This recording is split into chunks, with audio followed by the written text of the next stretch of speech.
हरियाणा का ज्ञान देने से क्या लेना देना। हरियाणा का आदमी ना ज्ञान लेता ना देता। एक बार हमने कुरुक्षेत्र में भगवान कृष्ण जी से ज्ञान ले लिया था, उसके बाद से ज्ञान लेना बंद कर दिया। भाई जिसने कृष्ण जी से ज्ञान ले लिया हो वो आजकल के इन आलतू फालतू बाबाओं से ज्ञान लेगा क्या। आजकल के बाबाओं की स्थिति आपको पता ही है। वो मेरे दोस्त का फोन आया, बोले घर के मंदिर में आसाराम का फोटो लगा रखा था, अब क्या करूं। मैंने कहा उतार के बेडरूम में लगा ले।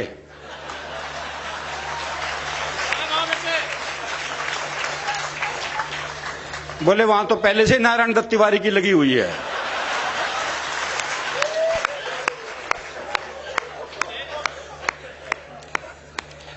अच्छा, जिन्हें टीवी पे मौका नहीं मिलता वो बाहर ढूंढते फिरते हैं।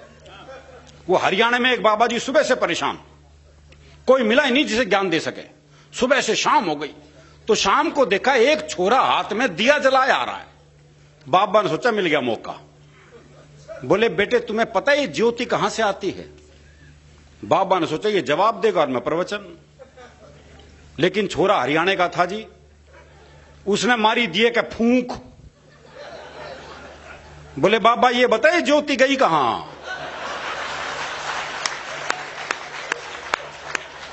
बे कमाल है भाई। तो हमारा तो प्रवचन से कोई लेना देना है ही नहीं जी। वो क्लास में टीचर गणित पढ़ा रहे थे तो उन्होंने एक बच्चे से कहा, बोले मान लो तुम्हारे पास 10 लड्डू हैं। बोले कैसे मान लूं जब है ही नहीं। बोले मान लो, गणित में माना जाता है। बोले माना जाता तो मान लिए।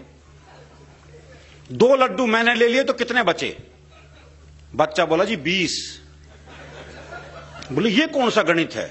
बोले गणित में तेरी माननी जाएगी बस।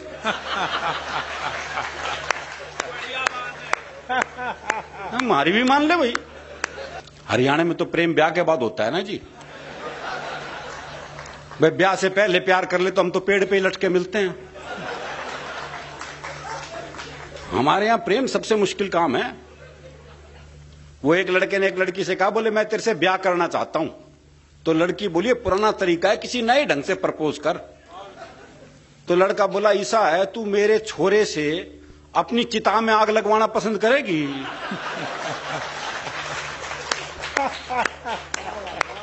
विवाह का ये मौलिक प्रस्ताव ये हरियाणा में ही संभव है जी। तो हमारा तो प्रेम बिल्कुल अलग है जी। वो मेरा एक दोस्त मिला, उसके दोनों होठ बुरी तरह जले हुए। मैंने कहा होठ कैसे जल गए। बोले पत्नी मायके जा रही थी, स्टेशन छोड़ने गया था, मारे खुशी के इंजन चूम लिया। वो मेरे एक दोस्त है प्रहलाद जी, उनकी पत्नी का अपहरण हो गया। तो अपहरणकर्ता ने पत्नी की उंगली काट के साथ में चिट्ठी भेज दी। बोले 50 लाख रुपए भिजवा दो वरना डैश डैश डैश। मेरे मित्र ने वापस चिट्ठी लिखी, बोले उंगली किसी की भी हो सकती है, मुंडी भेज मुंडी।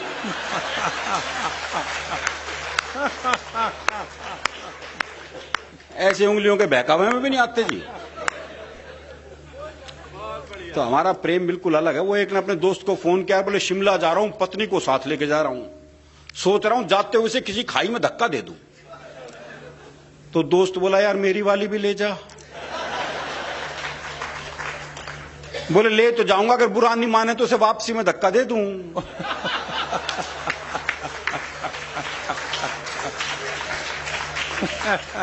तो हमारे प्रेम की बिल्कुल अलग स्थिति है जी। और ये प्रेम हमारे मनुष्यों का क्या, पशु पक्षियों तक का ऐसा है। वो मेरा एक दोस्त है जी, उसने तोती पाली। हाँ दुनिया तोता पालते हैं, तोती पाल ली। 3 दिन के लिए कहीं बाहर जाना था। बोले यार क्या करूं, कौन दाना पानी देगा, बड़ा चिंतित हूं। मैंने कहा मेरे घर छोड़ जा, 2 तोते हैं, उन्हें दाना पानी देता हूं, इसे भी दे दूंगा। बोला भाई तेरे 2 तोतों के बीच अपनी तोती छोड़ दूं ना। मैंने कहा नहीं यार मेरे तोते बड़े धार्मिक हैं, तो खुद देख ले आके। अच्छा उसने देखा बकायदा एक गीता के श्लोक पढ़ रहा, एक कुरान की आयतें पढ़ रहा। बोले बड़े धार्मिक है, कोई खतरा नहीं है। उसने तोती छोड़ दी। जैसी तोती पिंजरे में गई तो एक तोते ने दूसरे को कोहनी मारी। अरे बोले पूजा पाठ बंद कर, दुआ कबूल हो गई। तो हमें पता है जी हम कितने धार्मिक हैं। जब हम मंदिर जाते हैं जूते ऐसी जगह उतारते हैं जहां से भगवान भी दिखते रहे और जूते भी। बल्कि जूतों का दिखना ज्यादा जरूरी है। हाँ, भगवान तो कल भी वहीं मिलेगा। तो हमारा धार्मिक मामला बिल्कुल अलग है। वो एक हरियाणा का बूढ़ा मरण हो रहा था। अच्छा, आपको हरियाणा में वृद्धाश्रम की भी समस्या नहीं मिलेगी। हरियाणा में अगर बूढ़े को पता लग जाए कि बेटा मुझे वृद्धाश्रम में छोड़ के आने वाला है, तो बाप खुद बेटे को अनाथालय छोड़िया है बोले जमा कर लो, इसने मेरा ना आइयो।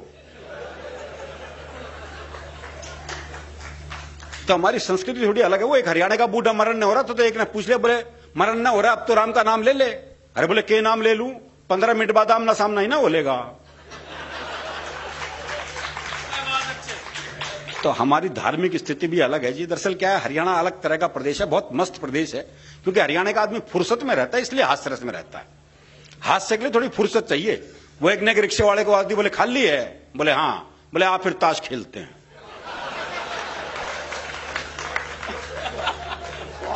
इतनी फुर्सत जरूरी है जी। वो एक ने रिक्शे वाले से कहा, बोले स्टेशन चलेगा? बोले हाँ। बोले कितने पैसे? बोले 25 रुपए। बोले ये तो रहा स्टेशन। अच्छा, मैं पैसे कम कराने होते हैं, जगह को पास बुला लेते हैं। बोले ये तो रहा स्टेशन। रिक्शे वाला बोला हाथ नीचे कर ले वरना रेल के नीचे आ जाएगा।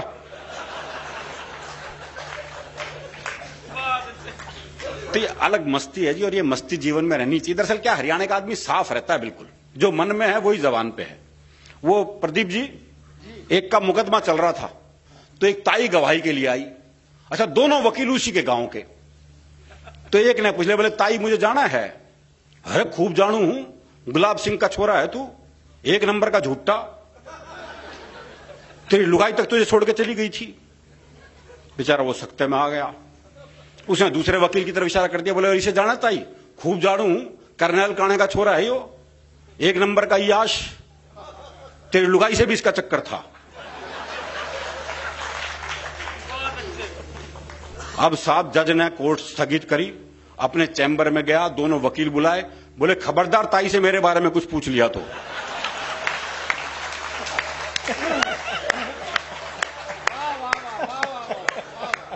बहुत साफ मामला है जी, बिल्कुल।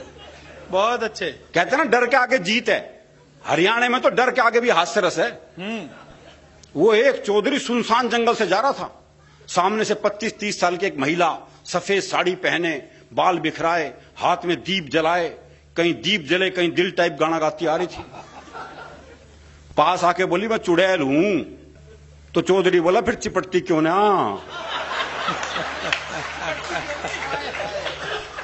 बताओ, ऐसे का चुड़ैल भी क्या कर लेगी? कुछ नहीं कर सकती।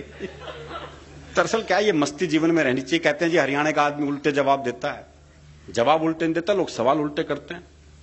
ये जितने पुरुष बैठे हैं, महीने में एक बार ये सवाल सुनते ही होंगे, लेकिन ये जवाब हरियाणा का आदमी दे सकता है जी। वो नाई की दुकान पे बाल कटवाने के लिए पहुंचा, तो नाई ने एक सामान्य सा सवाल कर दिया, बोले बाल छोटे करने हैं? बोले बढ़ा भी सके है। बहुत ही बढ़िया। सोचने वाली बात हो, कम तेरे बस की नहीं, वो पूछ क्यों रहा तू? बहुत अच्छे। अभी जब कल घर से चले तो मैंने पत्नी से कहा, मैंने कहा 1 गिलास पानी पिला दे। बोले प्यास लग रही है। मैंने कहा ना, गला चेक करूंगा, लीक तो नहीं कर रहा।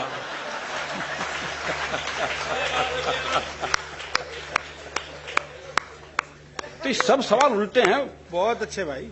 वो एक बूढ़ा बैठा बीड़ी पी रहा था, तो एक ने पूछ लिया, बोले ताऊ बीड़ी पीवे है? अब कायदे से सवाल गलत है भाई, जब तुझे दिख रहा है वो बीड़ी पी रहा है, तो ये फालतू का सवाल कर क्यों रहा है? फिर क्या हरियाणा का आदमी जवाब उल्टे दे है। बोले ताऊ बीड़ी पीवे है? बोले ना, अगरबत्ती सुलगाइए, धोख लगाऊंगा।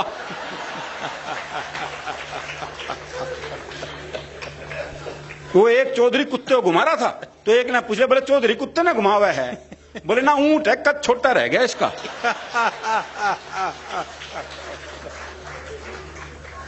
वो एक अर्थी जा रही थी, लोग राम नाम सत्य करते हुए जा रहे थे, तो जो मरा था उसके छोरे से एक ने पूछा, बोला यो मर गया के?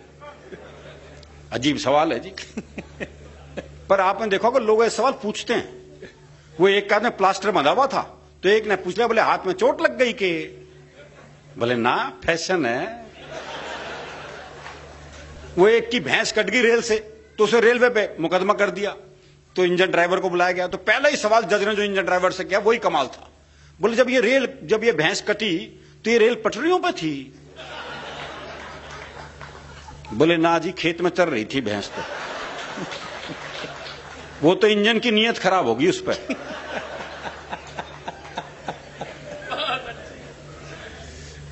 तो जो मरा था उसके छोरे से एक ने पूछा, बोला यो मर गया के?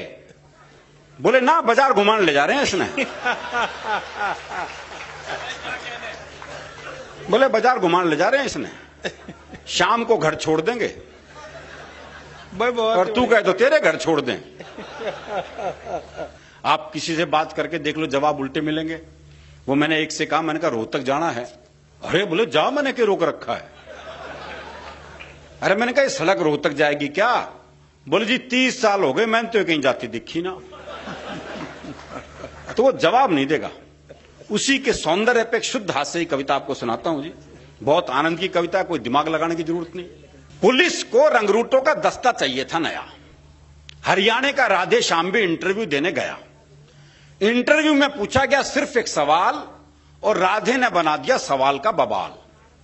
सवाल था, आप सेब खरीदने जाओगे तो 50 रुपए किलो के हिसाब से 100 ग्राम सेब के कितने पैसे देकर आओगे? यह आसान सा सवाल था जी, लेकिन इस आसान से सवाल को हरियाणा का आदमी कैसे बवाल बना सकता है, बस यही इस कविता का सौंदर्य है। बहुत अच्छे भाई। आप सेब खरीदने जाओगे तो 50 रुपए किलो के हिसाब से 100 ग्राम सेब के कितने पैसे देकर आओगे? राधे बोला, अगर मैंने 100 ग्राम सेब के भी पैसे दिए हैं तो पुलिस में भर्ती हो रहा हूं क्या इस्तेसी कराने के लिए? साहब को जवाब में मजा आया, उन्होंने सवाल को आगे बढ़ाया। अच्छा, मैं खरीदने जाऊं तो मुझे कितने के मिलेंगे? राधे बोला, आवाज करो, पूरी पेटी आपके घर भिजवा देंगे। अच्छा, तुम्हारी पत्नी तो पुलिस में नहीं है ना, वो जाएगी तो 100 ग्राम सेब के कितने पैसे देकर आएगी? राधे बोला, साहब मैं अपनी पत्नी को आपसे ज्यादा जानता हूं, उसे खरीदारी का है बहुत चाव, पर उसे 100 ग्राम खरीदने होंगे तो 100 ग्राम का ही पूछेगी भाव। बहुत अच्छे, वाह वाह वाह वाह वाह। 100 ग्राम का ही पूछेगी भाव। अच्छा, तुम्हारा भाई जाए, अगला भी उसी सवाल के पीछे पड़ा हुआ है। ये नहीं कि भी वो जवाब नहीं दे रहा तो सवाल बदल दे, पर दिक्कत ये वो भी हरियाणा का। अच्छा, तुम्हारा भाई जाए जी, भाई को तो मैंने कई बार बाजार जाते देखा है, पर वो तो कहीं पौवा तो कभी गुटखा लाता है। बहुत अच्छे। सेब लाते तो मैंने उसे आज तक नहीं देखा है। अच्छा, तुम्हारी बहन जाए कोई, जी मेरी एक बहन थी, उसकी शादी कर दिया, वो जाने या बहनोई। वाह वाह वाह वाह। राधे श्याम, तुम्हारे पिताजी भी तो बाजार जाते हैं जी, उनके दांत नहीं है, वो बस केले खाते हैं जी, उनके दांत नहीं, वो बस केले खाते हैं। आप मुझे एक बात बताओ श्रीमान, तनख्वाह तो दोगे एक आदमी की, और सेब खरीदने पर लगा दिया पूरा खानदान। सेब खरीदने पर लगा दिया पूरा खानदान। अच्छा छोड़ो, कोई आम आदमी जाए तो वो 100 ग्राम सेब के कितने पैसे देकर आए? आम आदमी का नाम सुनते ही सीरियस हो गया राधेश्याम, सीरियस हो गया थोड़ा। बोला, जी साहब, आप लोगों ने आम आदमी को सेब खरीदने लायक ही कहां छोड़ा? बहुत अच्छे। सीरियस हो गया थोड़ा। बोला, जी साहब, आप लोगों ने आम आदमी को सेब खरीदने लायक ही कहां छोड़ा? आम तो सेब का ठेला लगाता है, खरीदने तो खास ही जाता है। आम तो सेब का ठेला लगाता है, खरीदने तो खास ही जाता है। अच्छा, कोई खास आदमी जाए तो? अगला भी पीछे पड़ा हुआ है जी। अच्छा, कोई खास आदमी जाए तो? पहली बात तो यह कि अगर वो खास है तो खुद क्यों जाएगा? कि अपना नौकर भेजेगा, और आपके कहने से चला भी जाएगा तो क्या सिर्फ 100 ग्राम खरीद के लाएगा? चलो, आपकी अंतिम इच्छा पूरी करने के लिए 100 ग्राम खरीद भी लाए तो इसका हिसाब आप मुझसे क्यों लेते हैं? हिसाब बताएंगे उसके सीए जिन्हें वो तनख्वाह देते हैं। चलो इस सवाल को यहीं छोड़ते हैं, इंटरव्यू का रुख अब दूसरी तरफ मोड़ते हैं। देखो साहब, ये तो है सरासर फरेब। दूसरा सवाल बाद में आएगा, पहले आएंगे 100 ग्राम सेब। वाह वाह वाह वाह। पहले आएंगे 100 ग्राम सेब। तुम्हारा कोई दोस्त है राधेश्याम? हाँ जी है, सीताराम। वो सेब खाता है? हाँ, कोई खिलाए तो खा जाता है। साहब, आपने भी इस सवाल को खूब खींचा है। लगता आपका कोई सेब का बगीचा है। कुछ भी हो पर अब अपना जवाब ले लो। जवाब पे आ गया जी। कुछ भी हो पर अब अपना जवाब ले लो। सीताराम फल वाले को 5 रुपए देगा और कहेगा इतने के सेब दे दो।